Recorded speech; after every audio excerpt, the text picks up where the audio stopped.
नमस्कार, देशोन्नतीमध्ये मी ऐश्वर्या शिंदे आपलं स्वागत करते।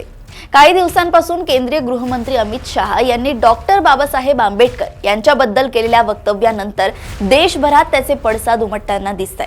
नवीन सरकार स्थापन झाल्यावर विरोधकांना या मुद्द्याच्या अनुषंगाने एक चान्सच मिळालाय।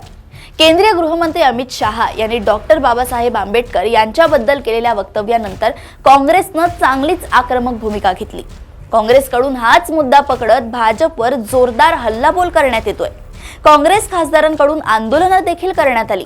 दरम्यान यावरून आता राज्याचे मुख्यमंत्री देवेंद्र फडणवीस यांनी काँग्रेसला जोरदार प्रत्युत्तर दिले। काँग्रेसनेच डॉक्टर बाबासाहेब आंबेडकर यांचा अपमान केला आहे।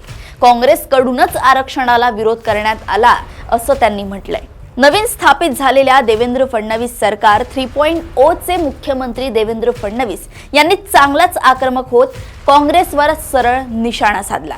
ते म्हणाले, केंद्रीय गृहमंत्री अमित शहा यांचं वक्तव्य अर्धवट ट्विट करत काँग्रेसने जनतेचा आणि संसदेचा वेळ वाया घालवलाय। आता देखील ते लोकांमध्ये खोटं पसरवण्याचंच काम करतायत। त्यामुळे याआधी काँग्रेसने माफी मागितली पाहिजे अशी मागणी देवेंद्र फडणवीस यांनी केली आहे। पुढे बोलताना त्यांनी काँग्रेस असं का करत असावी ते म्हणाले, पंतप्रधान नरेंद्र मोदी यांनी काँग्रेसने कसा संविधानाचा अपमान केला, त्यांचा कसा आरक्षणाला विरोध होता हे पुराव्यासह जनतेसमोर आणलं आहे।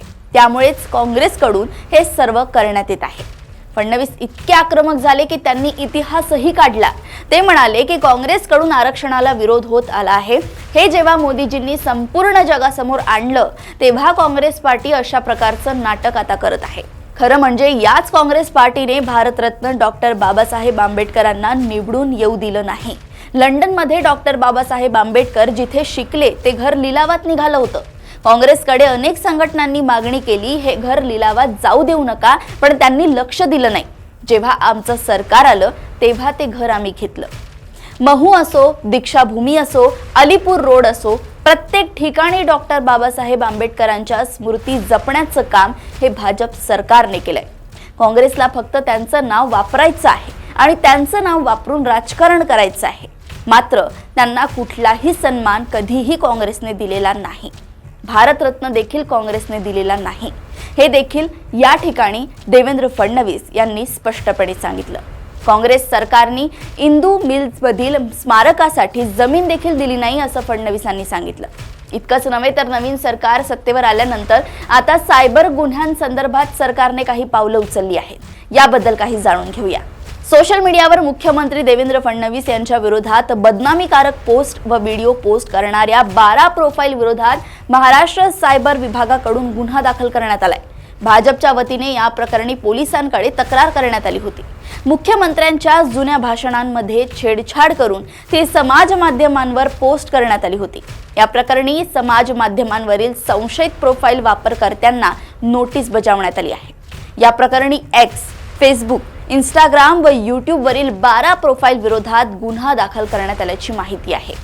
भारत भावला Shinde, Shuddhodana Sahajrao, Nagpur Congress Sevadal, Saurabh Singh Chauhan, Mukesh Lavale, Suresh Kale, Prasad Salvi, Varad Kanaki, Amol Kalambe, Sayyad Salim, the smart 230K व विष्णू भोतकर यांनी अपूर्ण अथवा छेडछाड केलेला व्हिडिओ प्रोफाईलवर अपलोड केलेला आहे। मुख्यमंत्र्यांची बदनामी करण्याच्या उद्देशाने जाणीवपूर्वक या चित्रफिती अपलोड करण्यात आल्याचा आरोप आहे। या प्रकरणी महाराष्ट्र सायबर पोलिसांनी गुन्हा दाखल केलाय। नवीन सरकारचे हे रूप अत्यंत कठोर दिसत आहे। तरी सुद्धा आता पुढे काय काय होतंय हे पाहणं महत्त्वाचं ठरणार आहे। मात्र तुम्ही प्रेक्षक अपडेट्स जाणून घेण्यासाठी बघत रहा देशोन्नती। नमस्कार।